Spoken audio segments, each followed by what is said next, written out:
தலைமை நீதிபதி ரஞ்சன் கோகாய் மீது பாலியல் குற்றச்சாட்டு அளித்த பெண் நேரில் ஆஜராகும்படி தற்போது உச்சநீதிமன்றம் நோட்டீஸ் அனுப்பியிருக்கிறது. ஏப்ரல் 26 நேரில் ஆஜராக வேண்டும் என்று அந்த பெண்ணுக்கு நோட்டீஸ் அனுப்பப்பட்டிருக்கிறது. இது தொடர்பான கூடுதல் விவரங்களை நம்முடைய டெல்லி சிறப்பு செய்தியாளர் சுசித்ராவிடம் கேட்கலாம். சுசித்ரா, இந்த நோட்டீஸ் எதற்காக இந்த பெண்ணுக்கு அனுப்பப்பட்டிருக்கிறது? 3 நீதிபதிகள் கொண்ட அமர்வு நேற்று இதற்காக விசாரிப்பதற்காக அமைக்கப்பட்டிருந்தது. அதனுடைய பணிகள் தொடங்கிவிட்டதா? அடுத்த கட்ட நடவடிக்கை என்ன? உச்சநீதிமன்ற தலைமை நீதிபதி ரஞ்சன் கோகோய் மீதான பாலியல் குற்றச்சாட்டை விசாரிப்பதற்காக மூத்த நீதிபதி எஸ்.ஏ. பாப்டே அவர்கள் தலைமையில் 3 நீதிபதிகள் அடங்கிய குழுவானது நேற்று அவர்களுடைய விசாரணை அதிகாரப்பூர்வமாக தொடங்கி இருக்கிறது. இந்த விசாரணையானது முழுக்க அதாவது நீதிபதிகளுடைய அறையில் நடைபெறுமே தவிர கோர்ட்டினுடைய வளாகத்தில் நடைபெறாது என்ற ஒரு அறிவிப்பையும் நேற்று எஸ்.ஏ. பாப்டே அவர்கள் வெளியிட்டிருந்தார்கள்.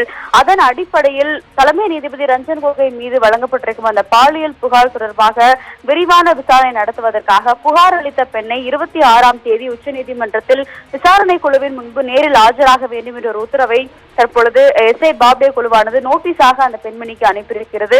இது தவிர பாப்டே, அதாவது தலைமை நீதிபதி ரஞ்சன் கோகோய்க்கு எதிராக செயல்பட தன்னை வற்புறுத்தியதாக வழக்கறிஞர் உஸ்தவ் பாசின் அவர்களும் ஒரு வழக்கினை தொடர்ந்திருந்தார். அவரையும் இன்று நேரில் ஆஜராவதற்கான ஒரு அறிவிப்பை நேற்று உச்சநீதிமன்றம் வெளியிட்டிருந்தது. தற்பொழுது இன்னும் சற்று நேரத்தில் அந்த வழக்கு விசாரணைக்கு வர இருக்கும் சூழ்நிலையில் தான் தற்பொழுது பாலியல் புகார் அளித்த அந்த பெண்மணியையும் நேரில் ஆஜராக கூறி உச்சநீதிமன்றமானது ஒரு நோட்டீஸை அவருக்கு அதிகாரப்பூர்வமாக வழங்கியிருக்கிறது.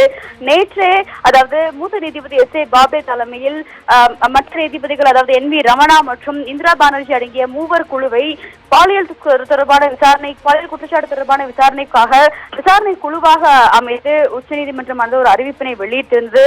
அதன் முதல் கட்ட நடவடிக்கையாக தான் தற்பொழுது புகார் அளித்த பெண்ணை நேரில் ஆஜராவதற்கான ஒரு சம்மனை நோட்டீஸாக உச்சநீதிமன்றம் அவர்களுக்கு அனுப்பியிருக்கிறார்கள். தேவா, சுசித்ரா, இந்த விவகாரத்தை பொறுத்த வரைக்கும் இன்னொரு வழக்கும் இருக்கு. அதாவது ஒரு வழக்கறிஞர் தாக்கல் செய்த மனுல தனக்கு 1.5 கோடி ரூபாய் லஞ்சம் கொடுக்க முற்பட்டார்கள் தலைமை நீதிபதி மீது வழக்கு தொடர அப்படின்னு சொல்லிட்டு அவர் ஒரு புகார் சொல்லியிருந்தாரு. இந்த மனு மீதான விசாரணை நடைபெற வாய்ப்பு இருக்கா? தற்பொழுது வரையிலும் இன்று அந்த மனுவானது விசாரணைக்கு எடுத்துக் கொள்ளப்படும் என்ற ஒரு அறிவிப்பை தான் நீதிபதி அருண் மிஸ்ரா தலைமையிலான அமர்வானது நேற்று அதிகாரப்பூர்வமாக வெளியிட்டிருந்தார்கள். இன்று 11 மணிக்கு நீதிமன்றம் தொடங்கிய பிறகு அதன் மீதான விசாரணையானது நடைபெறுமா அல்லது அந்த வழக்கையும் அதாவது பாலியல் குற்றச்சாட்டுகளை விசாரிக்க உள்ள பாப்டே தலைமையிலான அமர்வானது விசாரிக்க இருக்கிறதா என்பது குறித்த ஒரு அறிவிப்பினை உச்சநீதிமன்றம் வழங்கும் என எதிர்பார்க்கப்படுகிறது.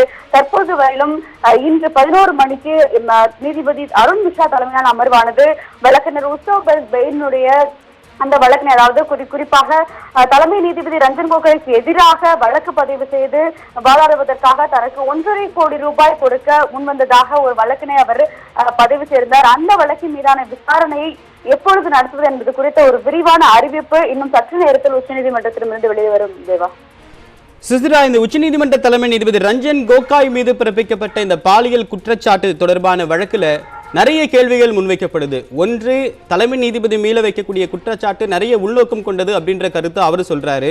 இது நீதித்துறைக்கு களங்கம் விளைவிக்கக்கூடிய செயல், அச்சுறுத்தலுக்கு உள்ளாயிருக்கு அப்படின்ற ஒரு கருத்தையும் அவர் செய்தியாளர் சந்திப்பில் சொல்றாரு. ஆனா அதே நேரத்தில் மற்ற துறைகளில் விசாக கமிட்டி அமைச்சு நீங்க விசாரிக்கிறீங்க, ஆனா இந்த ஒரு நீதிமன்ற ஊழியருக்கு நடந்திருக்கக்கூடிய கொடுமை தொடர்பாக விசாரிப்பதில் பாரபட்சம் காட்டப்படுது, மற்ற நடைமுறைகள் இதில் பின்பற்றப்படுது போல இதில் பின்பற்றப்படலை அப்படின்னு சொல்லிட்டு விதிவிலக்குகள் இருக்கு அப்படின்னு ஒரு குற்றச்சாட்டு இருக்கு. இதில் என்னென்ன நடைமுறை பின்பற்றப்படுது? இன்ஹவுஸ் ப்ரொசீடிங் அப்படின்னா என்ன? விசாக கமிட்டி நடைமுறைகள் அதை பின்பற்றப்படுதா?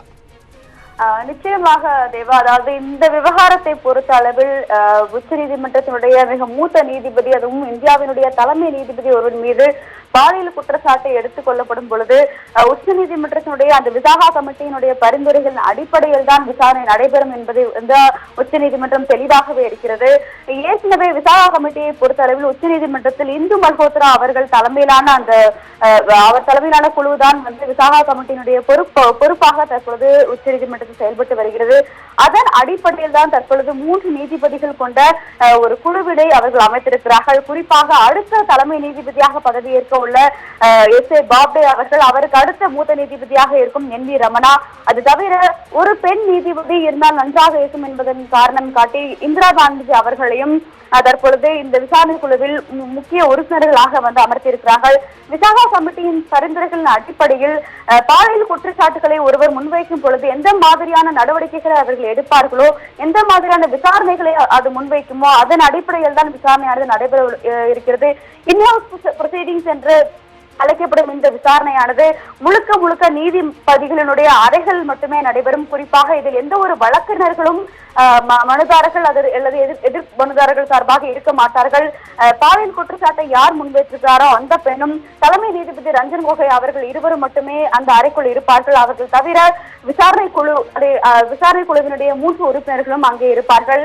அவர்கள் முன்வைக்கும் வாதங்கள் மற்றும் ஆதாரங்களின் அடிப்படையில் தான் இந்த வழக்கினுடைய இறுதி முடிவானது எட்டப்படும் என எதிர்பார்க்கப்படுகிறது.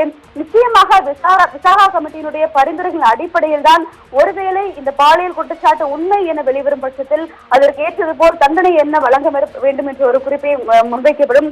அல்லது இந்த விவகாரமானது பொய் என அழைக்கப்படும் பட்சத்தில் அபராதம் எவ்வளவு விதிக்கப்பட வேண்டுமோ அது விதிக்கப்பட்டு அல்லது அதற்கு கூடுதலாக என்ன தண்டனை வழங்க வேண்டுமோ அதனை வழங்குவதற்கான பரிந்துரையும் நீதிபதி எஸ் ஏ பாப்டே தலைமையிலான குழுவானது முன்வைக்கும். தேவா, உச்சநீதிமன்ற தலைமை நீதிபதி ரஞ்சன் கோகாய் மீதான பாலியல் குற்றச்சாட்டு வழக்கில் விசாரிப்பதற்காக நேற்று 3 நீதிபதிகள் கொண்ட அமர்வு அமைக்கப்பட்ட நிலையில் இன்று அந்த புகார் அளித்த பெண்ணுக்கு நோட்டீஸ் அனுப்பப்பட்டிருக்கிறது. ஏப்ரல் 26ஆம் தேதி நேரில் ஆஜராகும்படி நோட்டீஸ் அனுப்பப்பட்டிருக்கிறது. இது தொடர்பான பல்வேறு விவரங்களை கொடுத்தீங்க சுசிரா. உங்களோட விரிவான தகவல்களுக்கு நன்றி.